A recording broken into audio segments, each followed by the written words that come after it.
Uzun bir süre ilgilenmediğiniz, ihmal ettiğiniz ya da saldırdığınız herhangi bir organınız ya da bölgeniz bu sefer oksijen eksikliği, ışık eksikliği ve enerji eksikliğinden dolayı ilkel bir solunum ve ilkel bir enerji alışveriş haline geçer. Buraya oksijeni verebilmek için burada enerjinin gelmesinin engellerini görüp iyileştirmek durumundayız. Vicdanlı hekimler semptomları iyileştirerek değil, kişiyi iyileştirerek bir şekilde size şifa verebilirler. Beden o kadar akıllı bir sistem ki en az kullandığını önce eritiyor, yok ediyor ve yiyor. Eğer ruhunuzun bir erkeğin erilin karşısında, zamanın karşısında eğilemiyorsanız sağ diziniz, maddenin, dişinin, dünyanın karşısında eğilemiyorsanız sol diziniz ağrıyabilir. Eğileceğin, minnet eğileceğin ve illa da borçlu olacağım diyorsan yegane yerin borç kapın, iman kapındır. Her an oraya iman etmek, secde etmek durumundur. Her nefesinde an be an.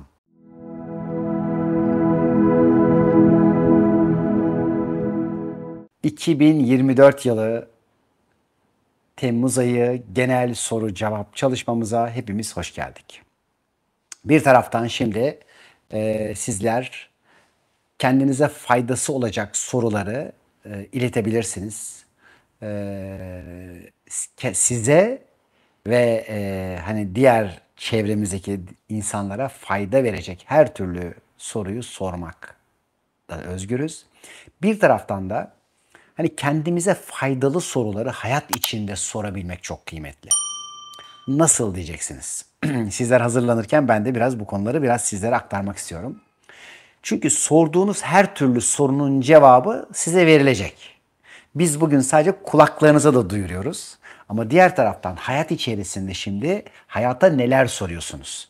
Ve o sorduklarınız, o sorduğunuz sorular cevaplandığında, kader olarak, hayat ve olay olarak cevaplandığında bunlardan yeteri kadar mutlu olacak mısınız? Ve cevabı sizi mutlu etmeyecek sorular soran dostlarımız, hani bu nasıl, bu niye böyle, hani ben bu tarafı anlayayım dediğiniz zaman tabii ki hayat size o sorunun cevabını anlatabilmek üzere yeni kaderler, yeni mizansenler oluşturuyor. İşte bunun farkındalığıyla bugün gelin sorularımızın cevabı bize fayda verecek ve bir taraftan da geçmiş ve eski deneyimlerimizin bilgisini alıp yeniye yepyeni ufuklar saçacak şekilde olsun. Tabii bir de biliyorsunuz ki katıl buton üyeliğimiz var. Katıl buton üyeliğimizde olan dostlarımıza Temmuz ayı içerisinde bir tane özel çalışma hediye edeceğim. Sadece onların katılacağı bir canlı yayınımız olacak. Şu ana kadar herhalde babayla helalleşme çalışması onlara hediyeydi. Şu anda onu devam ediyorlar oradaki dostlarımız. Katıl buton üyelerimize böyle besleyeceğiz. Tabii ki bayramlarda, işte özel günlerde de WhatsApp grubumuzun üyelerine, WhatsApp grubumuzda olan dostlarımıza, arkadaşlarımıza hediyeler vereceğiz. Siz talep edeceksiniz. Hangi konularda eğitimler, çalışmalar yapmak istiyorsak bunlarda sizlere destek vereceğiz. Ve şimdi mesela çocuk kampımız ve genç kampımız var. Bunlara şimdi içsel öğreticilik atölyelerinden ikişer arkadaş daha alın diye talimat verdim. Birer tane arkadaş da genel olarak her birinizin içinden hediye edeceğim. Yani arkadaşlara şimdi hazırlatacağım. Bir tane çocuk kampımıza, bir tane de genç kampımıza bir çekiliş yapacağız.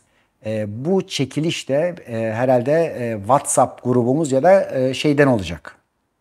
Katıl butonundan olacak. Arkadaşlarım, sosyal medya gruplarım hazırlıyorlar bunları. Nasıl uygun görüyorlarsa ekiplerimiz bunları size sunacaklar ve bu arkadaşlarımızı kamp sonunda konuşturacağım. Neler kazandı, neler fark etti. Hepinizin huzurunda canlı bir çekiliş yaptıracağız. ve ondan sonra çocuklarımızdaki fark edişlerimiz, onlardaki gelişimler, ilerleyişler bir şekilde sizlere aktarılacak. Ve bir de Kasım ayında aydınlık ile karanlığın dansının kampına bir kişiyi seçeceğim. Ve o kişiyi de yine kamp sonunda neler fark etti, neler kazandı ve onun yaşadığı halleri de sizlerle paylaşma niyetindeyim. Yani hem vereceğiz ona güzel bir hediye hem de o sizlere güzel bir hal hediyesi, kendine emek vererek güzel bir hal hediyesi paylaşsın diye aktarımlarda bulunacak. Şimdi bakalım neler var. Miyom nedeniyle yumurta kırmalı histerokomi önerisi doktorum. Nasıl okumalıyım? Evet, şimdi sevgili dostlar, Ceylan Hanım, miyomlarla ilgili ne yapılabilir? Neden oluyor? Yani özellikle kadınlarımızın birçoğunda işte rahim bölgelerinde miyomlar, kistler, yani aslında bunların oluşum sebepleri ve mekanizmaları çok önemli. Erkeklerde de benzer durumlar var. Şimdi ana sistemi kavramanız açısından burası çok önemli. Burayı bir kere kavradığınızda kendinizde ve yakınlarınıza herhangi bir buna benzer bir rahatsızlık olduğunda doğru ve güzel önce teşhis yapacaksınız. Ondan sonra nasıl iyileştirilmesi gerekiyor bu konuya da güzel bir ışık tutmuş olacaksınız. Bu konuda dediğimiz gibi hem fayda alan hem de aldığınız faydayı çevrenize veren olarak size bu konuyla ilgili şimdi açalım bilgileri. Şimdi öncelikle sevgili dostlar, kanser dediğiniz mesela bir sistem nasıl oluşuyor diye baktığınızda bir hücrenin yeteri kadar beslenemediğinde neyle besleniyordu? Su, tuz, mineraller, ışık ve bilgiyle.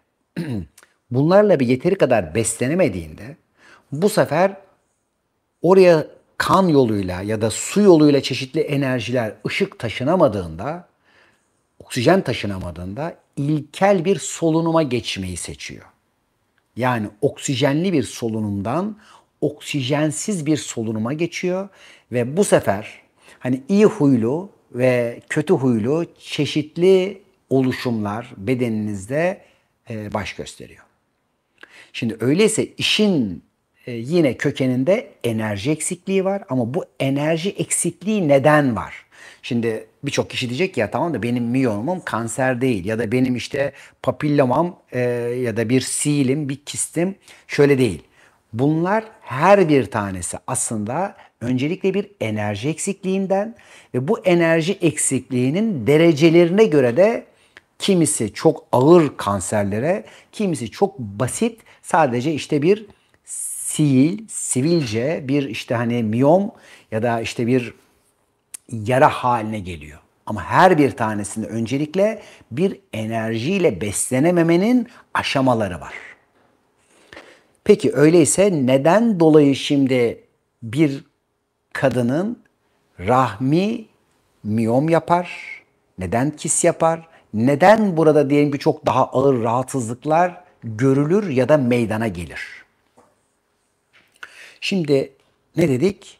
Buraya enerji gitmiyor. Peki enerji bir yere, bir hücreye, bir bölgeye nasıl gider? Öncelikle ne dedik? Oraya kanın ulaşması lazım. Peki kan nasıl ulaşıyor? Kan dolaşımımıza diyeceksiniz. Fakat diğer taraftan duygu ve düşünceleri izleyen bir sistem var. Onun adı nefes. Yani şimdi burada her biriniz nefesinize bir bakın. Ne kadar bir nefes alıyorsunuz ve bu aldığınız nefesi nerelere gönderiyorsunuz? Şimdi özellikle birçok kişi diyelim ki göbek bölgesine çok yoğun nefes alır ama diğer taraftan kalbine işte bunların birçoğu işte kalp rahatsızlıkları vesaire olanlar, dolaşım sorunu olanlar Ve yine çok büyük bir kısmı da göbeğin alt kısmına, leğen kısmına ve cinsel organların üretim bölgelerine nefesini yollamazlar. Peki kan gidiyor mu? İşte o kanın gidebilmesi senin oradaki kaslarında çalışabilmesiyle alakalı. Yani oraya nefes gidebilmesi için orada nefesin bir dalgalanımına ve kasların da çalışmasına ihtiyacı var. Ve sen eğer o bölgeyle ilgili herhangi bir şekilde bir pasivize durumdaysan, duygu, düşünce, eylem olarak orayı besleyecek herhangi bir hareketten kendini alıkoyuyorsan, oraya bu sefer yeteri kadar aslında oksijen ve ışık gitmeyecek. Ve uzun bir süre ilgilenmediğiniz, ihmal ettiğiniz ya da saldırdığınız herhangi bir organınız ya da bölgeniz bu sefer oksijen eksikliği, ışık eksikliği ve enerji eksikliğinden dolayı ilkel bir solunum ve ilkel bir enerji alışveriş haline geçer.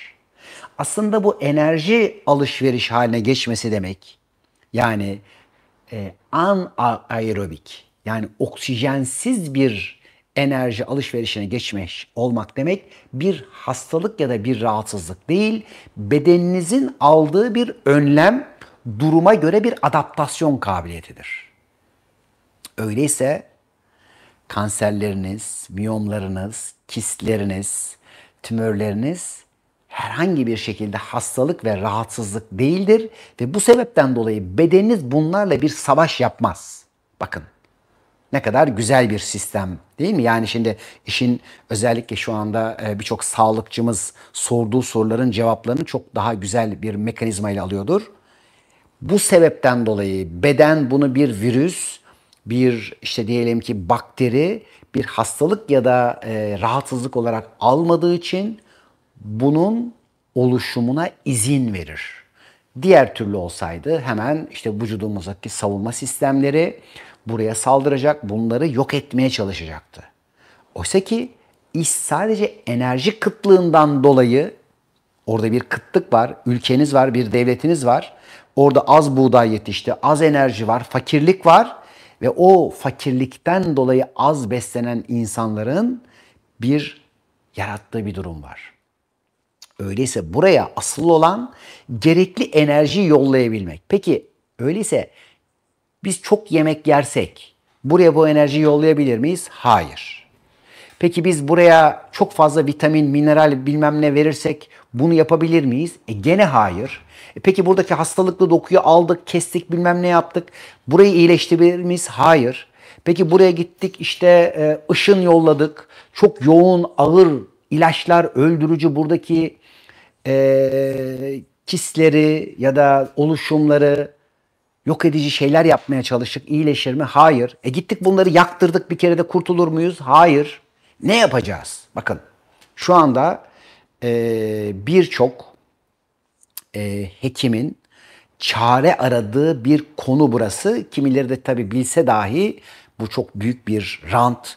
Yani böyle milyarlarca dolar. Çok büyük bir rant. Özellikle hani böyle yoğun ağır kanser terapileri, kemoterapi, radyoterapi gibi terapiler ya da bunlarla ilgili operasyonlar çok büyük bir sanayi. Hani buralara öyle kolay kolay kimseyi dokundurtmazlar, öyle söyleyeyim.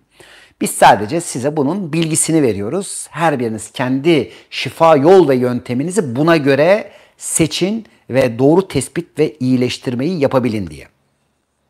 Şimdi öyleyse buraya biz nasıl enerji yollayacağız?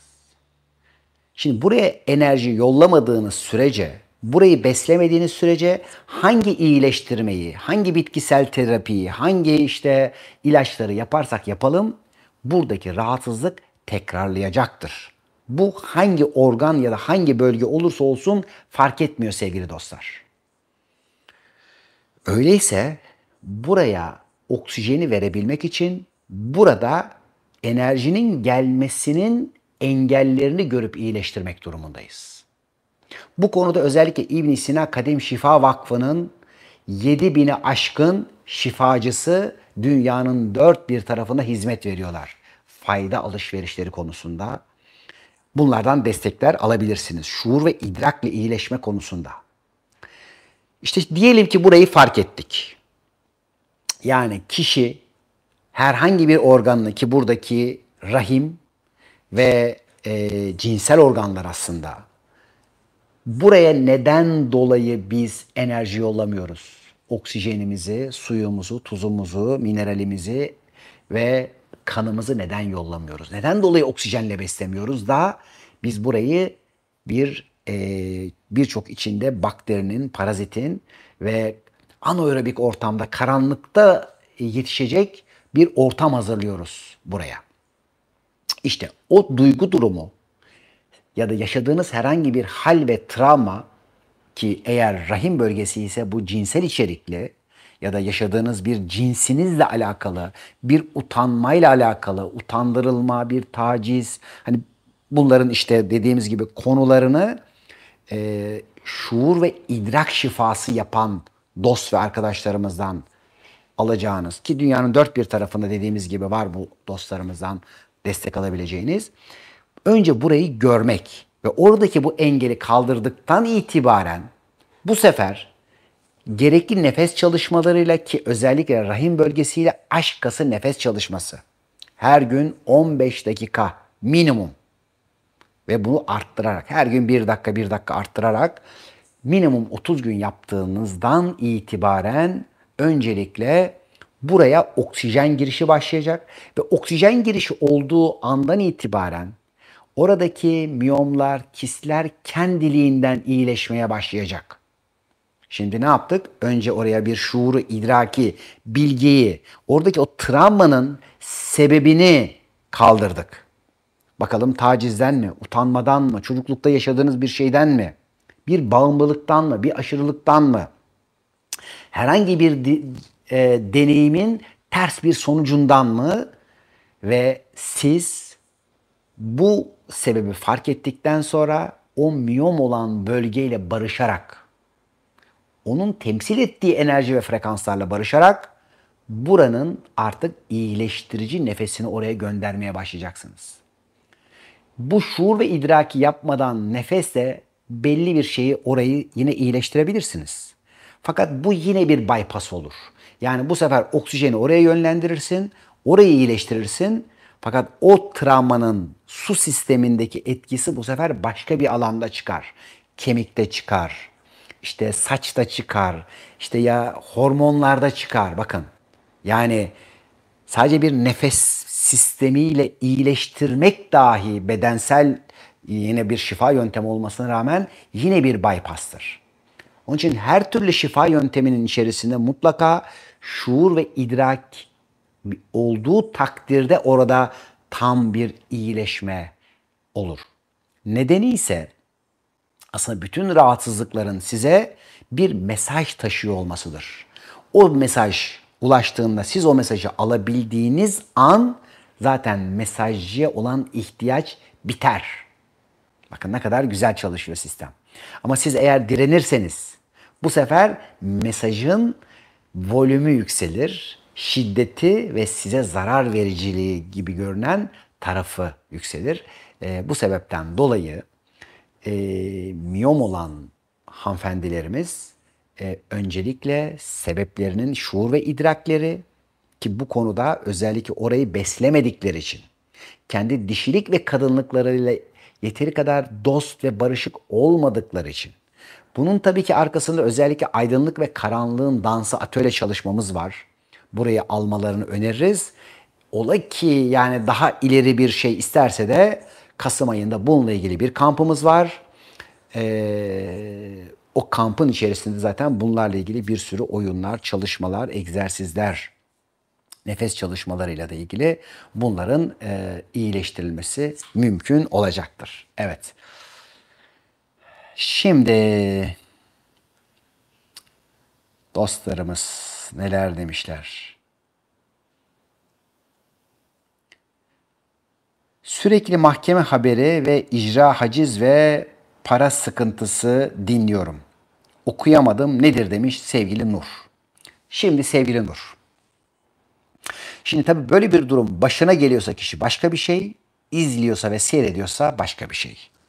Yani bir insanın malına, parasına bir şekilde bir bloke, bir haciz konuyorsa yeteri kadar malının ona emanet edilenlerin değerini bilmemesinden kaynaklanıyordur.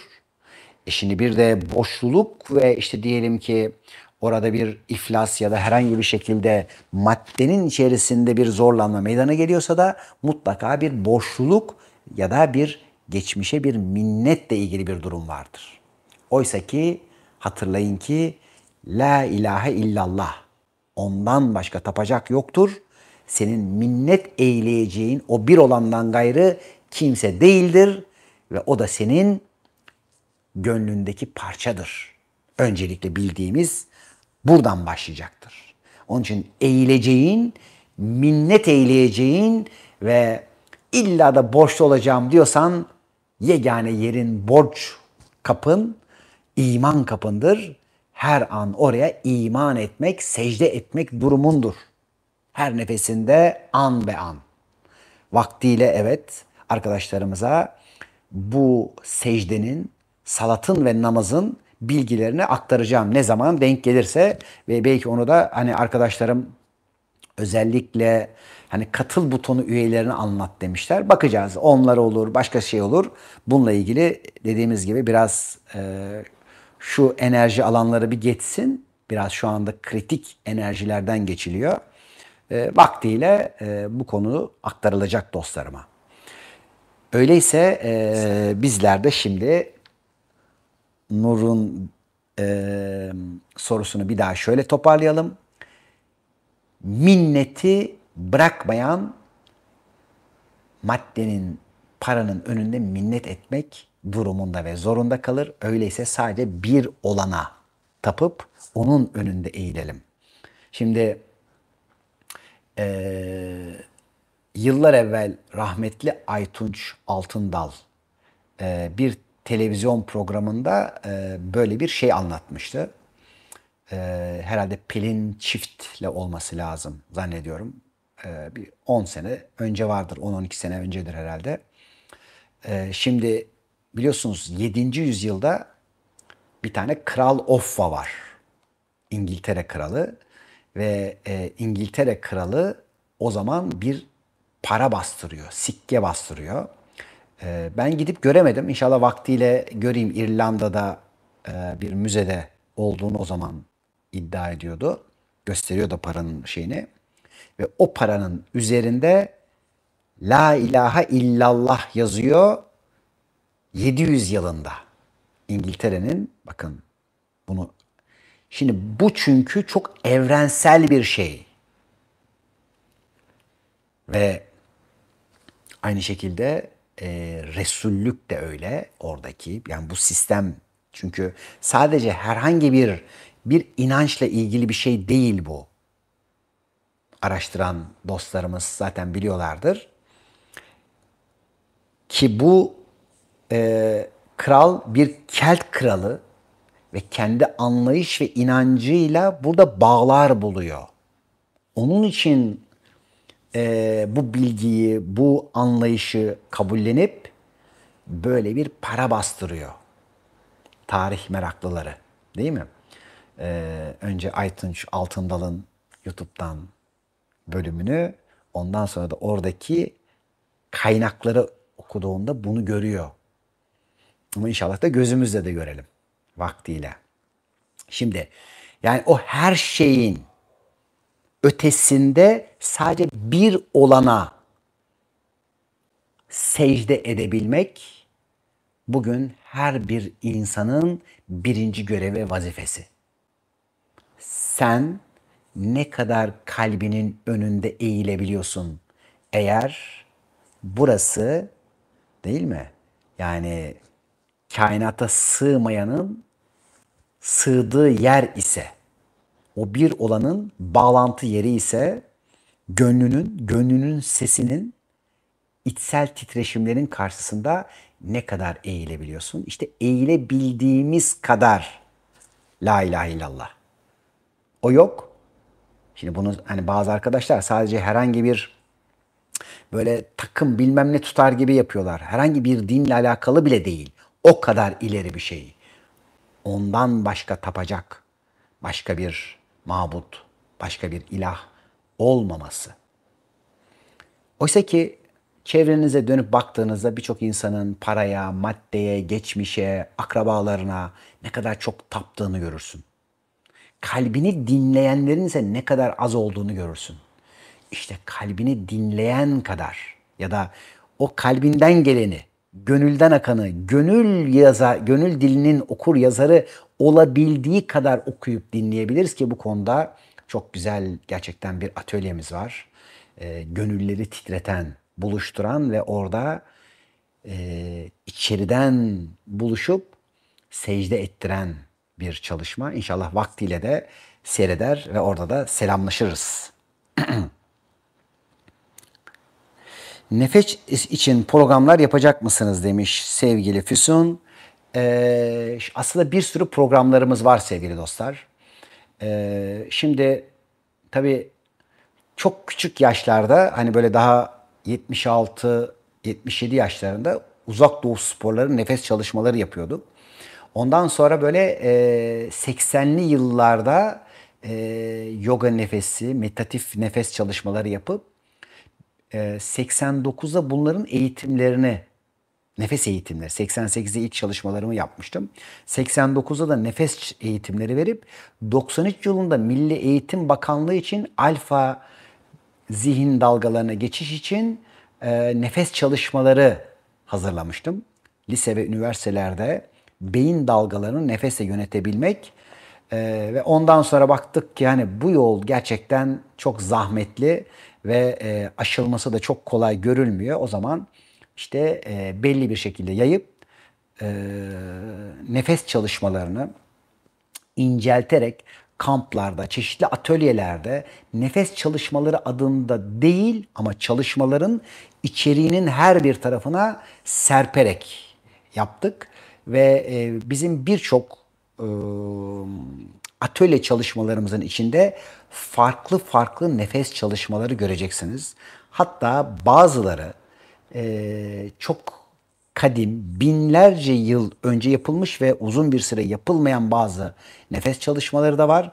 Bunlar özellikle güçleri toplamak, belli odaklarda kullanabilme yeteneklerini arttırmak, kimisi enerji merkezlerini, hormonları çalıştırabilmek, kimi belli yerleri oksijenlendirme ya da güçlendirebilme çalışmaları, derinleşme ya da bazı yükselişlerle ilgili çalışmalardır. İsteyen sadece bu nefes çalışmalarını doğru şekilde kullanarak birçok ilerleyişler yapabilir. İşte kimileri de nefese falan doğru kullanamadığında hadi diyor işte bitkilerden faydalanalım. Hadi diyor yok işte bilmem nerede ayahuasca çayları varmış onları içelim. Yok başka bitkiler kullanalım. Evet bunların her birinin kendine göre belli şeyler olabilir ama diğer taraftan da nefes çalışmalarıyla doğru şekilde yine beynimize doğru enerjileri vererek istediğimiz ritimlerde çalıştırabiliriz. Özellikle diyelim ki delta'ya mı almak istiyorsun, teta'ya mı almak istiyorsun? Buna göre nefes çalışmaları yapılır ki bizim zaten eğitim çalışmalarımıza katılan birçok kişi bunları çok güzel bir şekilde uygular, deneyimler ve tatlarını, lezzetlerini alır. Hiçbir kimyasala, hiçbir dışarıdan herhangi bir hani ota, çaya ihtiyaç görmeden kendi varlıklarında, kendi bedensel doğru mekanizmalarını kullanarak bunları yapabilir. Bunun dışında tabii ki bir de biyorezonans sistemleriyle ya da frekans, ses titreşimleriyle bunları yapmak mümkündür. Bu konuda da özellikle Bionics cihazı ki birkaç tane daha dünyada buna benzer cihazlar var ama biz ülkemize hani özellikle Kıbrıs'tan gelen çok değerli alimlerimizin yaptığı hani bilim insanlarının demiyorum alimlerimizin yaptığı çok güzel bir sistem var. Bionics'te de mesela beyni ister alfa ritmine, ister işte beta'ya biraz iş günü ya da herhangi bir yoğunlaşacaksan ya da teta ve delta'yı alabildiğin gibi o ortamı aynı zamanda Schumann dalgalarının doğru bir şekilde dizayn edilerek hücresel bir dengeleme yaparak DNA'larımızın da tam bölünmesindeki ihtiyacımız olan yani o dünyanın etrafında bir şimşeğin işte dönüşü bir saniyede dünyada kaç kere şimşek çakıyorsa onların her birinin o toplamlarını ve sistemleri olan o Schumann dalgalarını evlerimizde, DNA çocuklarımızın özellikle büyürken işte etraftaki o Wi-Fi'ler, 4, 5, 6G'ler bunların her bir tanesinden sakınabilmek üzere de bu sistemlerden de faydalanabilir ki Bionix'teki dostlarımız, arkadaşlarımız gerçekten bu konuda çok iyi ve faydalı çalışmalar yapıyorlar. Onları tebrik ediyoruz. İnşallah bize yaptıkları o güzel ilimlerden vaktiyle anlatsınlar ve onlardan yine destekler alalım bilgiler konusunda. Evet, şimdi şöyle kimmiş? Kalenderi mi? Evet. Vücuttaki aşırı mukusu. Bir dakika. Evet, aşırı mukus. Ben şunu dondur. Hop hop hop hop. Evet, yakaladım soruyu da. Aşı, e, aşırı mukusu nasıl okuruz demiş. Çok şeyler hızlı geliyor sorular sevgili dostumuz. Evet. Kanada'danmış. Yok, Kanada'dan mı? Evet, Kanada'dan. Evet. Aşırı mukus çok önemli bir şey. Bakın. Şimdi bu arkadaşımızın sorusunda onlarca hastalığın, rahatsızlığın iyileşmesinin formülü var. Çok güzel bir soru sormuş. Mukus neden kaynaklanır? Şimdi bir kere grip var, astım var, kabızlık var, koa var, e, kolit var. Bakın bu şeyin arkasında. Bronşit var. E, faranjit var. Nezle var. Tüm soğuk algınlıkları ve gripler var. Bakın bir soru soruyor ve burayı anladığınızda bütün bunların her bir tanesinden özgürleşebileceğinizin bir formülü. Mukustan nasıl kurtulalım? Neden oluyor ki nasıl kurtulalım? Değil mi? Şimdi bir şeyin, şimdi bugün tabii ki laboratuvarlar, bilimsel çalışmalar, çok güzel, çok yüksek teknolojilerle çalışan çok değerli insanlarımız, bilim insanlarımız var. Bir taraftan bu bilimi doğru yerde kullananlar ve bir taraftan da bunları hani böyle yokuşa sürenler var. Her mesleğin içerisinde çok düzgün, vicdanlı insanlar olduğu gibi sadece bu işi maddi menfaat, hatta tam tersine bir de insanlara zarar vermek için yapanlar da vardır. Onun için hiçbir zaman hiçbir mesleği, hiçbir grubu, hiçbir semti, ülkeyi, mahalleyi, şehri suçlamak doğru değildir. Her yerin içerisinde iyiler ve yeterince iyi olmayanlar vardır ama herkesin içinde bir iyi taraf da vardır. Kötü tarafta olduğu gibi. Ya da olumsuz taraf diyelim. Çünkü bunların hepsi bizim yorumumuz sadece. Şimdi işte bir taraftan mukusun aslında ne olduğunu çok iyi bir fizyoloji bilen biyologlarımızın neredeyse çok büyük bir çoğunluğu bilir. Yine aynı zamanda enfeksiyon hastalıklarıyla iyi özenli olan hekimlerimiz, hocalarımızın da birçoğu bilir. Neden dolayı bir bu salgılar meydana gelir? Ne oluyor da bu salgı oluyor ki bu salgının temelini, kökünü görürsek bu salgıyı kesebilir ya da kendimizi bu alandan koruyabiliriz, değil mi? Yani şimdi bir yerde bir su kaçağı var ve bu işte diyelim ki bu su kaçağına biz mukus diyelim. Şimdi bunun bir sebebi olmalı. Şimdi oysa ki şimdi yapılan şey nedir? Buradan bir su kaçağı var. Buraya sür bir sıva daha, boyat. Hadi sürekli her gün buraya işte bir duvar kağıdı yap, bilmem ne yap. Bunların hiçbir tanesi. Yani semptomları görerek tedavi etmek aslında bir iyileştirme değildir. Şimdi öyleyse şimdi bugünkü vicdanlı hekimler semptomları iyileştirerek değil, kişiyi iyileştirerek bir şekilde size şifa verebilirler. Buranın altını çizersek. Peki şimdi kişinin yüksek tansiyonu var. Sürekli ilaç kullanıyor. Neden? Çünkü yüksek tansiyon bir semptom. Bunun arkasında başka bir şey var. Ya da kişinin işte şekerin yükseliyor, iniyor, bir dengesizlik var, şeker intoleransı var kişinin. Şimdi buna hadi düşürmek için, yükseltmek için bir ilaç vermek semptomlarla oyalanmak demek. Bu ve benzeri birçok işte biraz önceki hanımefendinin sorduğu ya da işte diyelim ki orada bak gördün mü miyom var, gidelim burayı yaktıralım, burayı kestirelim, bilmem ne yapalım. Tamam da şimdi duvarı kırdık, boruyu tamir etmedik, ne işe yarar? Boruda kaçak var ya da oradaki o suyun akmasının oradaki diyelim ki genzinden bir akıntı yapıyor. Bunun bir sebebi var. Bağırsaklarında, akciğerlerinde bu mukusun oluşmasının bir sebebi var. Şimdi bütün bu çerçeveyi gelin birlikte açalım ve bakın altından neler çıkıyor. Şimdi bir kere mukus olan bütün bölgelerimiz bizim metal organlarımız. Neler yani? Özellikle akciğerlerimiz, kalın bağırsaklarımız, solunum sistemlerimiz.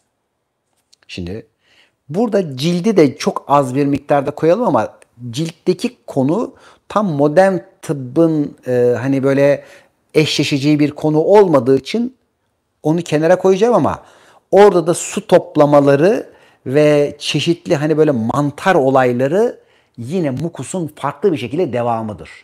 Ama bağlantısını kurmak biraz emek ister. Onun için onu şimdilik kenara koyacağım ama bağlantısının kolay kurulabileceklerini aktaralım. Şimdi diyelim ki sevgili dostlar, siz herhangi bir şekilde soluduğunuz hava çok aşırı kuru ve yeteri kadar da nefes almıyorsunuz ve zehirli, çok ağır metalli bir hava soluyorsunuz. Şimdi hem hava gelmedi hem yeteri kadar hani burada yeteri kadar bir nemlendirici bir şey yok. Ciğerleriniz yavaş yavaş kurumaya başlıyor. İşte bu kurumaya başlayan ciğerler çatlayıp patlamasın diye vücudunuzun orada bir önlem alması gerek.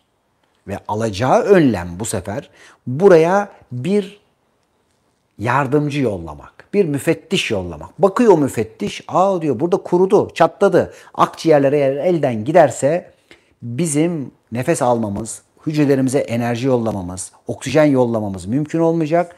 Öyleyse hemen burada bir yağlama, nemlendirme, sulama işlemi yapmamız lazım. Hemen beyin tamam diyor. Bu işle görevli olan bir histamin mekanizması tık tık tık tık bütün akciğerlerinizi güzel bir şekilde yağlıyor, yıkıyor, nemlendiriyor ve siz akciğerleriniz çatlamadan, patlamadan nefes almaya başlıyorsunuz. Fakat bu devam ediyor.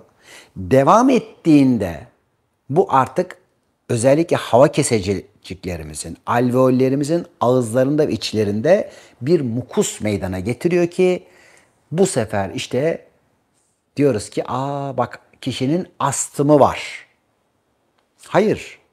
Yani bu sefer antihistaminik denilen çeşitli alerji yok işte oradaki nemi kurutucu ilaçlar veriliyor. Yani oradaki duvardaki nemi kurutabilmek üzere önlemler geliyor ama bu sefer akciğerler elden gidiyor. İşte o kişilerin çoğunlukla geldiği yer neydi? O kurumanın sonucunda, oksijensiz kalmanın sonucunda neydi? Kanser. Bakın. Çok basit bir akciğer kuruması bu sebepten dolayı kansere evriliyor. Aslında vücudun aldığı çare onun yani nemlendirmek ve o mukusla bir şekilde çatlamasını, kurumasını önlemekti. Bu sefer burayı bastırdığımızda başka bir önlem alıyor. Bu sefer anaerobik bir solunuma geçerek akciğerde bir kanser meydana getirerek seni daha uzun yaşatacak bir formül meydana getiriyor. Diğer taraftan da çözüm üzerine daha ağır bir çözüm meydana getiriyor.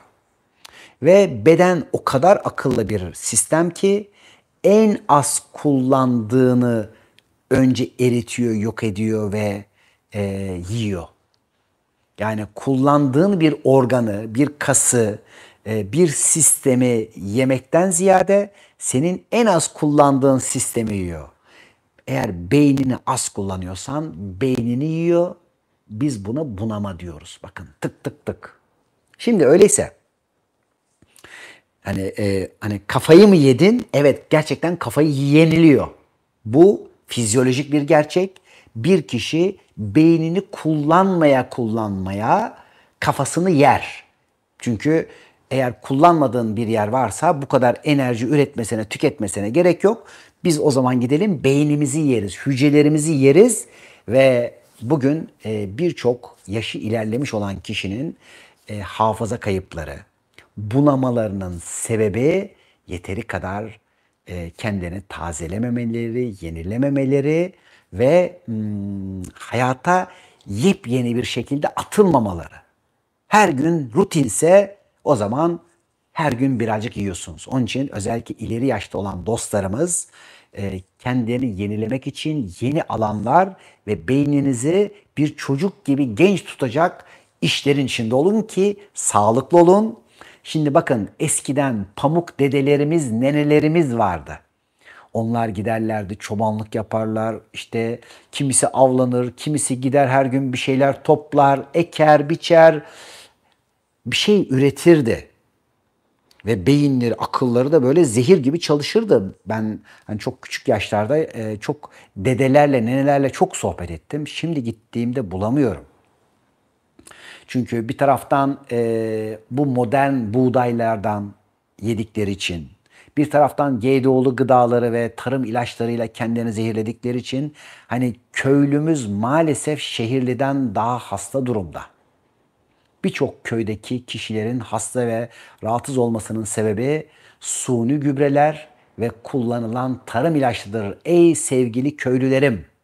Biz İbn Sina Kadim Şifa Vakfı olarak kim ki benim arazim var, ben buğday ekmek istiyorum diyor, yazsınlar. Arkadaşlarımıza buğday yolluyoruz. Bakın, bu sene binlerce köylümüze şimdi röportajlar, ektikleri vesaire her bir tanesini sizlere yayınlayacağız.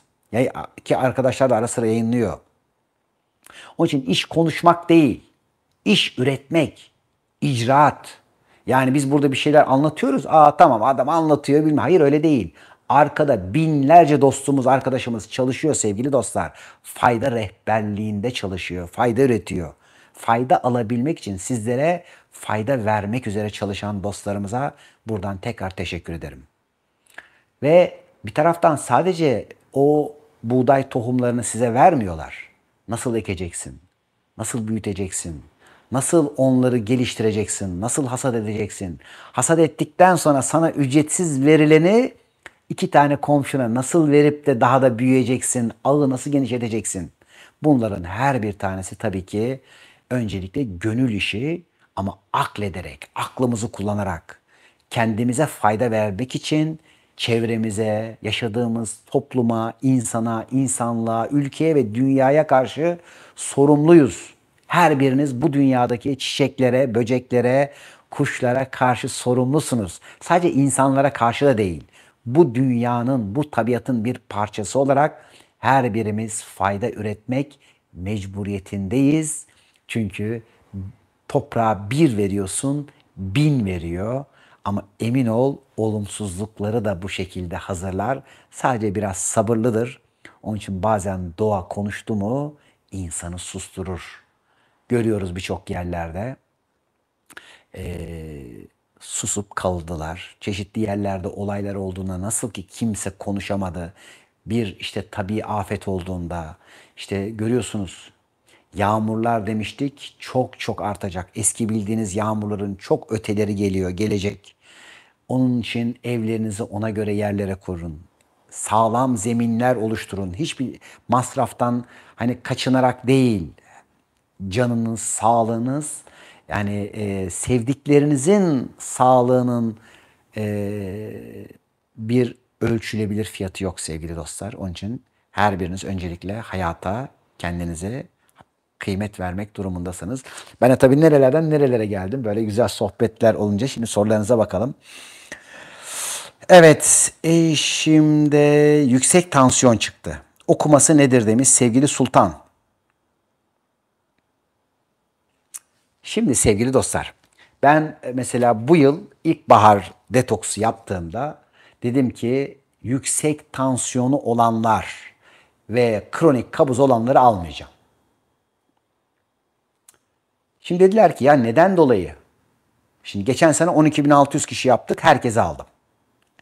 İşte kim ne kadar tansiyonu var, kabızı var, bilmem nesi var. Hani neredeyse ite kaka bunları, bu arkadaşlarımızı arınmanın içinden geçirdik. Yeter ki dedik şey yapın, talebi olan her birinizin safra kesesi, karaciğer, mide, bağırsaklar, organları temizleyeceğiz, çıkacağız. Fakat bir baktım ki içeride duyguda niyeti olmayan kişiler ne yapıyor ediyor? Zorluyor kendini ve yapmıyor. Tamam dedim. Bu arkadaşlara da bir hak bir daha vereyim. Biraz daha zorlayıp bu arkadaşlara da yaptırayım. Ve bunların içinden birkaç tane böyle o zorlayarak yaptırdıklarım tamamen arınmaları yapmış olsa da ne kadar zorlandıklarını gördüm. Yani aslında çok kolaylıkla yapılan bir şeyi o bir iki arkadaşım hadi tamam dedik yani duyguda düşüncede hani vaktiyle yaparsın. Madem bırakmıyorsun hadi fiziksel tık tık tık şunları yapalım bypass yapalım öyle olmuyor.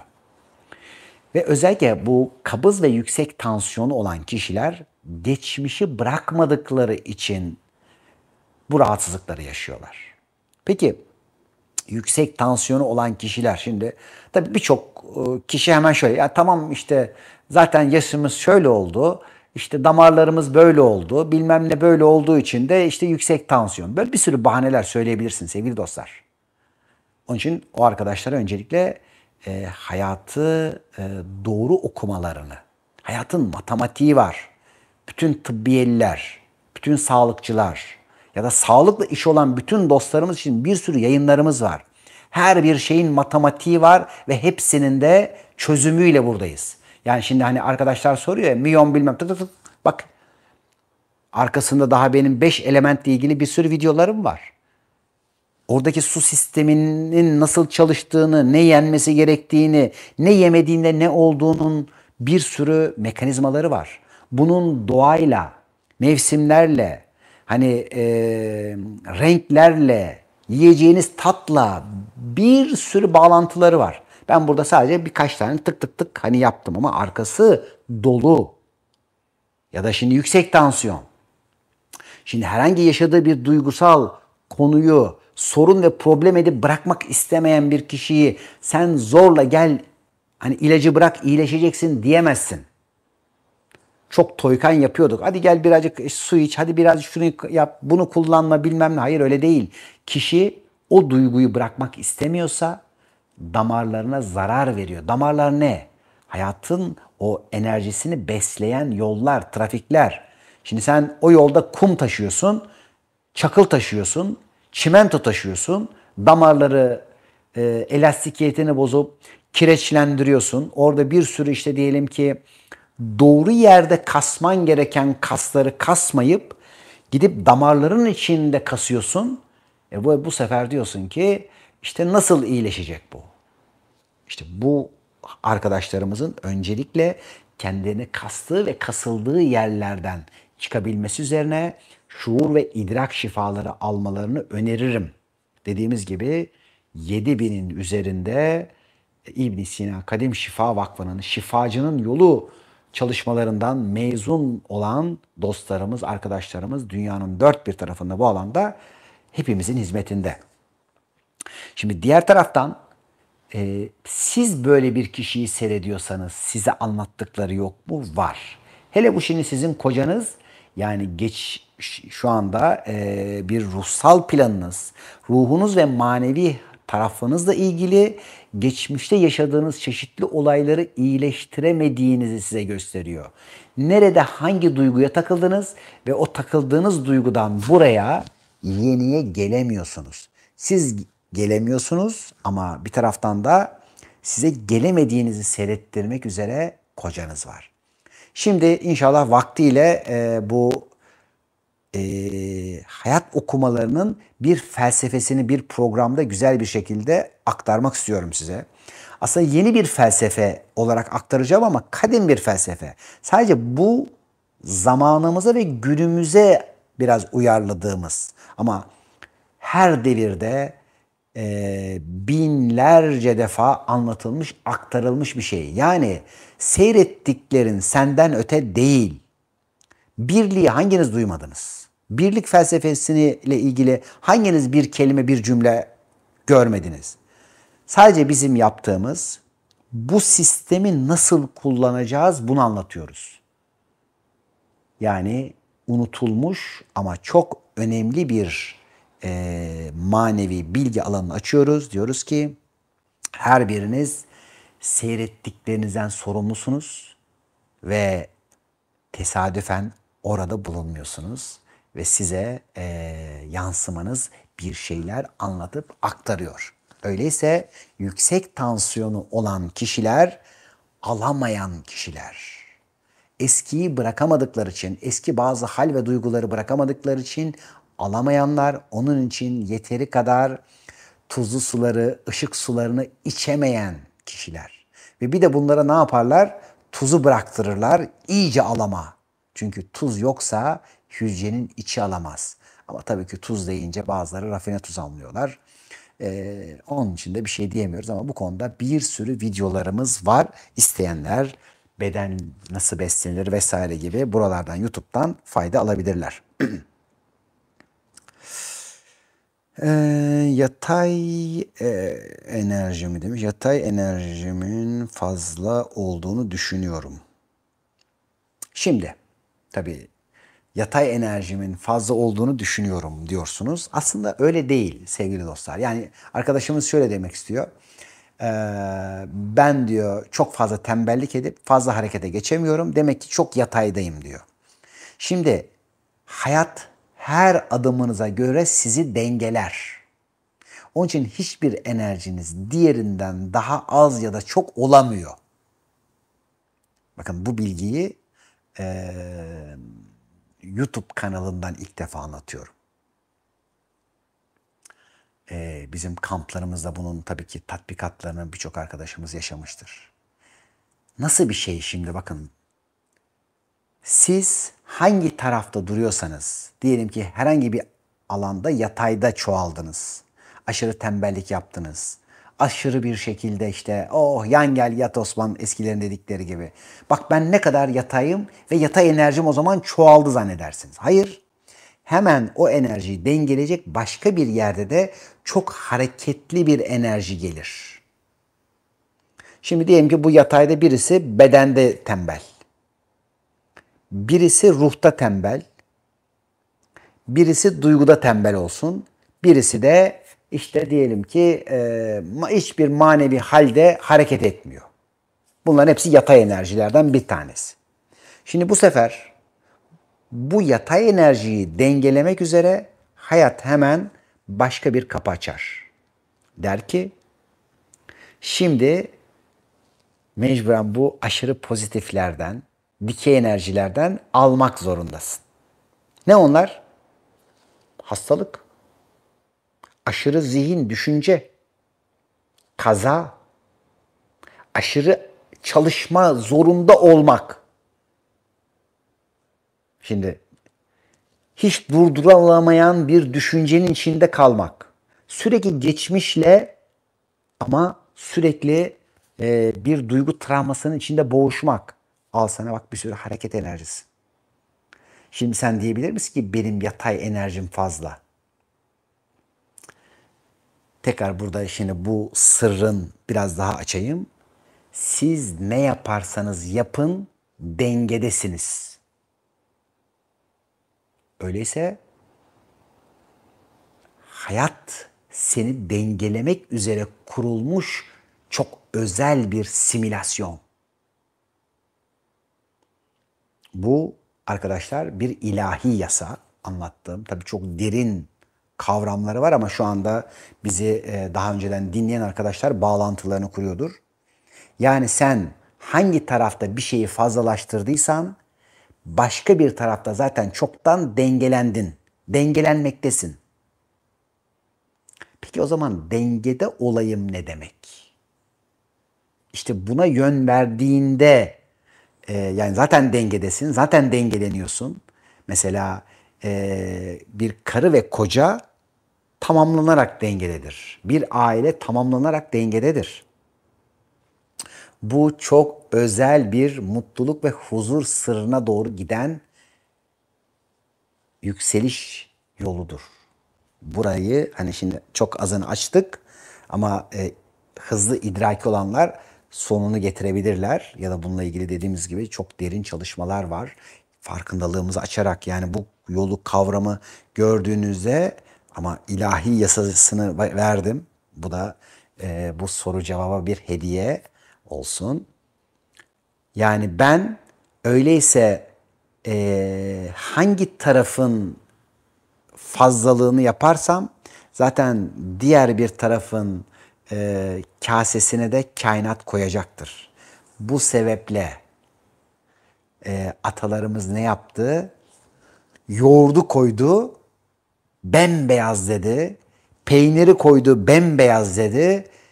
Eğer bu kadar dikey, bu kadar pozitif enerji varsa ben bunun yatayını kendim bir çörek otuyla yapayım dedi. Bakın şimdi bu da işin içinde başka bir sırrı açıyor. Tabi bu anlattıklarım aynı zamanda kainatın sihir mekanizmaları. Ama her biriniz kendi hayatınızda sihirleri sizler yapıyorsunuz zaten. Hani dışarıdan bana kağıt yaptılar, büyü yaptılar. Zaten biz bize yetiyoruz. Hani insanın kendinden daha büyük düşman yok, emin olun. Birçoğunuz kendi ifadelerinizle, kendi kendiniz yaptıklarınızla hiçbir düşmanınızın yaptığını yapmadınız. Onun için nefsinizle hem dost olun hem de onun efendisi olup kullanın. Bakın hem dostunuz olsun ama sizi dinleyen bir dostunuz olsun. Efendi varlığınız ve siz olun. Diğer türlü ipi de ona kaptırırsanız, düşman olup savaşırsanız da her halükarda kaybeden oluruz. Onun için buralarda uyanan ve idrakimizi açan olalım. Ne diyermişler? Sol tarafa yatınca başı dönüyormuş. Kişinin arkası gelmedi. Herhalde çok. Şimdi tam soruyu göremedim. İlk cümlesini gördüm. Şimdi sevgili dostlar, baş dönmeleri olanlar, özellikle sağ ve sol burun nefes çalışmasını yapsınlar. Ve mesela fiziksel olarak da şunları yapabilirsiniz. Mesela çok hızlı dönme sıralarında göz sistemleri açmak için. Onun dışında güneş göz çalışmalarımız var. Bunları yapabilirsiniz. Ve doğru bir şekilde bu çalışmaları özellikle sağ ve sol beynin dengelenmesiyle ilgili çalışmaları yaptığınızda birçok alan çok bayağı sorular gelmiş.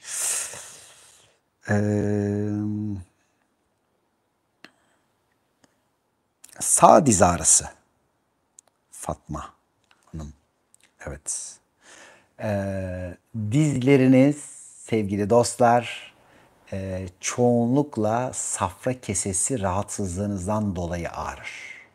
Safra kesesi vücutta bedeni temizleyen çok önemli bir organdır. Bir deterjan salgısıyla karaciğerden gelen bir sistemle safra bedeninizdeki başta ince bağırsak olmak üzere birçok şeyi temizler. Bakteri, parazitten sizi korur. Ama diğer taraftan da yağların yakılabilmesi, katılıkların ve sertliklerin yumuşatılıp asidik ortamların alkaliye çevrilmesiyle ilgili çok önemlidir. İşte dizlerdeki eklem sıvıları yeteri kadar alkali değilse, asidiye kaçıyorsa bu eklemler daha asidik bir ortamda kireçlenmelere, katılaşmalara yol açar ve sizin oturmalarınıza, kalkmalarınızda yani hayatın karşısında eğilememenize yol açar. Eğer ruhunuzun bir erkeğin erilin karşısında, zamanın karşısında eğilemiyorsanız sağ diziniz, maddenin, dişinin, dünyanın karşısında eğilemiyorsanız sol diziniz ağrıyabilir, çökmekte zorlanabilirsiniz. Öncelikle dediğimiz gibi safra kesesi temizliği, karaciğer temizliği ve hayatın karşısında kolaylıkla eğilebilen olun. Yükselmek çok güzel bir şeydir. Yükselmenin gücünü alabilen olun. Diğer taraftan da güçlendikçe ve büyüdükçe bir salkım söğüt gibi eğilebilen olun. İşte o bizi kibirden uzak tutar. Evet, öğrenelim, anlayalım, güzel hallerde gelişelim, büyüyelim, fark edişlerimizle yükseklere çıkalım. Ama yükseklere çıktıkça bilelim ki her birimiz eşit, bir ve zamansız bir halin içerisinde her birimiz o eşitliğin ve birliğin içindeyiz. Dünyadaki lineer ve çizgisel bu zaman çarkı içerisinde evet her birimizin tekamül seviyeleri farklı. Bilenle bilmeyen bir değil, doğrudur. Ama öz olarak her birimizin de o eşitliğini bilerek seçimlerimize de başka insanların seçimlerine de saygı duyarak güzel bir şekilde kucaklayıp kucaklanarak ilerleyelim.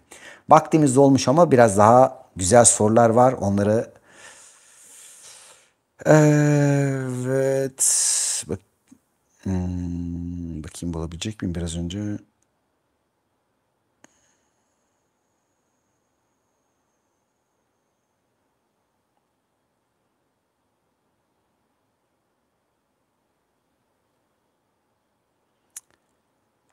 Şu başarıyla ilgili konuyu tam görüp okuyacağım. Bir dakika. Ben de bu tam göremedim ama başarısını gördüm.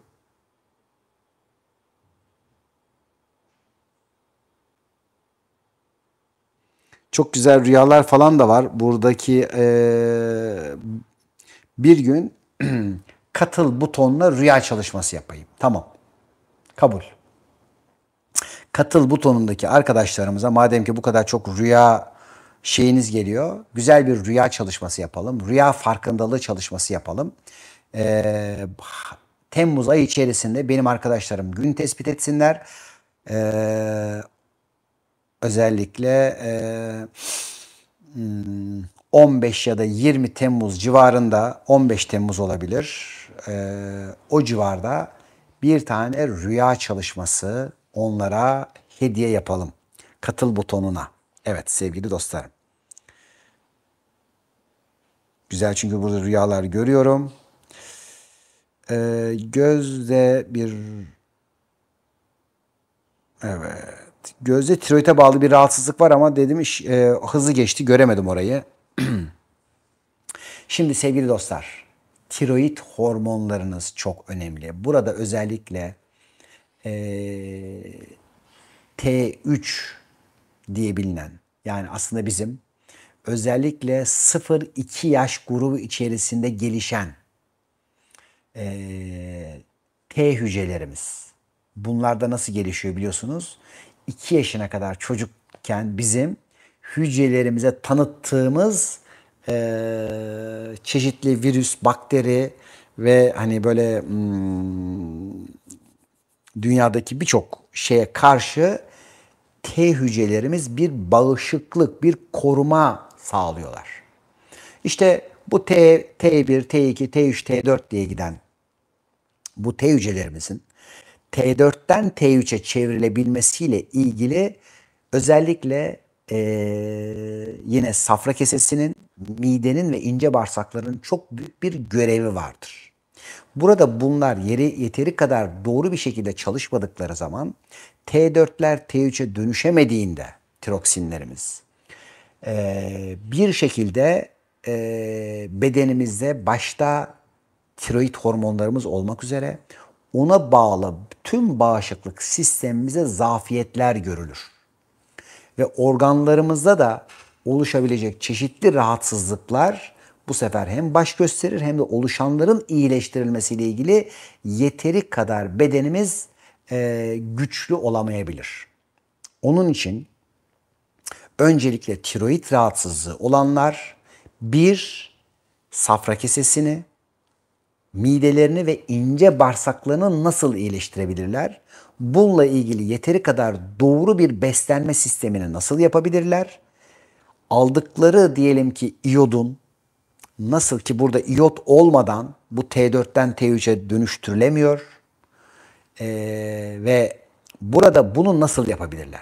Özellikle burada dünyanın birçok yerlerinde çok güzel yosun sistemleri var.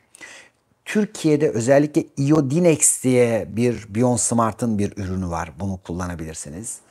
Ve özellikle biyoaktif iyotlarla buralara destek olabilirsiniz. Şimdi önce tiroid hormonunun doğru ve düzenli çalışması lazım.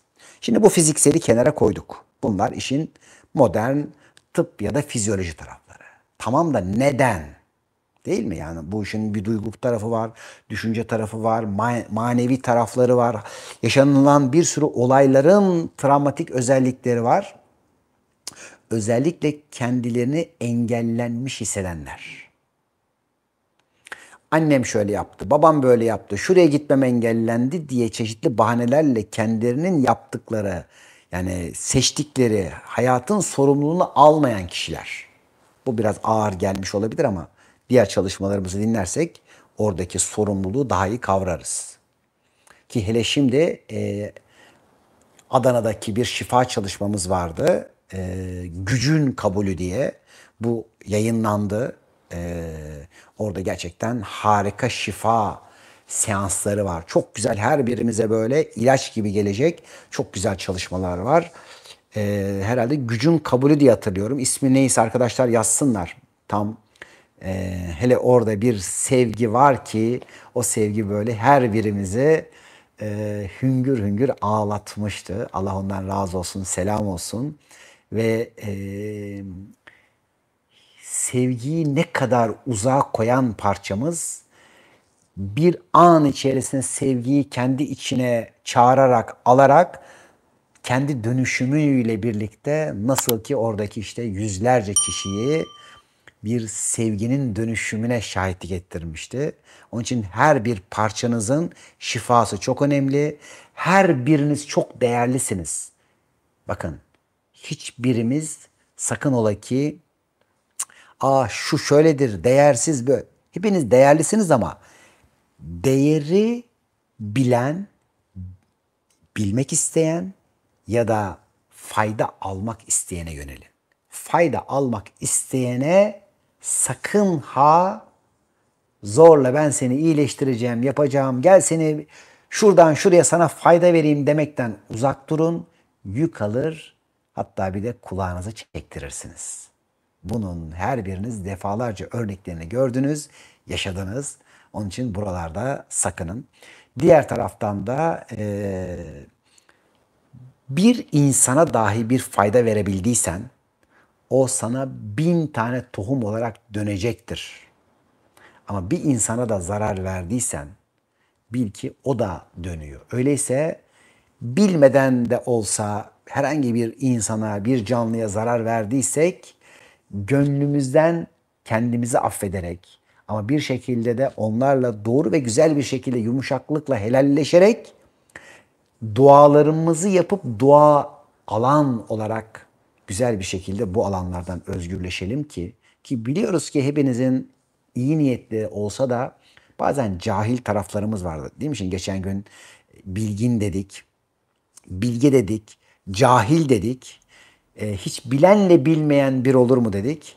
Ama şu da var ki her biriniz işte o cahil taraflarınızı da karanlıktaki taraflarınızı da aydınlatarak bilmeye, bilgeliğe geçmek durumundasınız.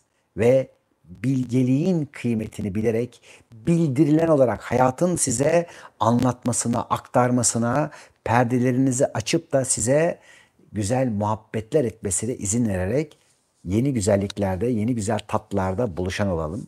Şimdi hepinizi sevgiyle kucaklıyorum. İnşallah vaktiyle yeni güzel çalışmalarda bir araya geliriz. Ancak böyle İstanbul'a geliyorum. Bu hafta bir gün İstanbul'da olacağım. Belli olmaz. Belki vakıftaki arkadaşlarımızı da haydi gelin toplanalım, buluşalım bir yerlerde. vakıf merkezinde bir çay kahve yapalım, bir sohbet toplantısı yapalım diyebiliriz. Çarşamba, Perşembe mümkündür. Şimdilik hoşça kalın sevgili dostlarım.